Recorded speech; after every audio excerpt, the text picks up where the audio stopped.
बातमी राज्यातून जर तुम्ही पुणे, औरंगाबाद, कोल्हापूर इथले असाल आणि इथले रेस्टॉरंट, हॉटेल्स आणि हातगाड्यांच्या खाद्यपदार्थांवर ताव मारत असाल तर सावधान, कारण या 3 जिल्ह्यातील खाद्यपदार्थांचे नमुने राज्यातील इतर जिल्ह्यांमधील खाद्यपदार्थांपेक्षा तुलनेने अधिक भेसळयुक्त आणि खाण्यास अयोग्य असल्याची माहिती समोर आली आहे। बाहेरचे खाद्यपदार्थ खाताय, सावधान।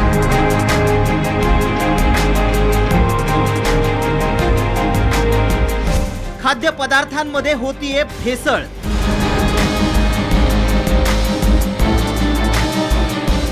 नागरिकांच्या जीवाशी सुरू आहे खेळ। हॉटेलिंग हा तुमच्या आमच्या जीवनाचा अविभाज्य भाग बनलाय। तुम्ही आम्ही आठवड्यातून एकदा तरी हॉटेलमधल्या चमचमीत पदार्थांचा आस्वाद हमखास घेतो।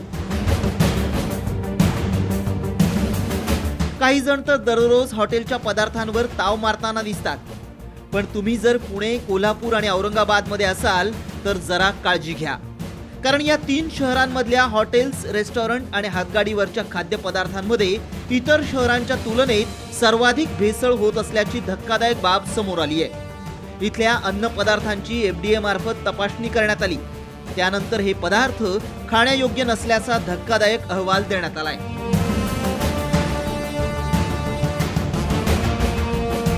बाहेरचं चमचमीत खाणं आवडत असेल तर जरा जपून, कारण पुणे, औरंगाबाद आणि कोल्हापूरच नाही तर अशा अनेक शहरातील खाणं जे आहे हे अपायकारक असल्याचं FDAच्या अहवालामध्ये समोर आलंय।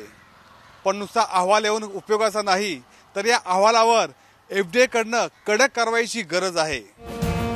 प्रयोगशाळेकडून 2017-18 या 2 वर्षांमध्ये तपासणी करण्यात आलेल्या नमुन्यांच्या आकडेवारीवरून कोल्हापूर, पुणे, औरंगाबाद यासह सातारा आणि सोलापूर या जिल्ह्यांमधल्या खाद्यपदार्थांचे नमुने सर्वाधिक प्रमाणात खाण्यास अयोग्य असल्याचं आढळून आलंय।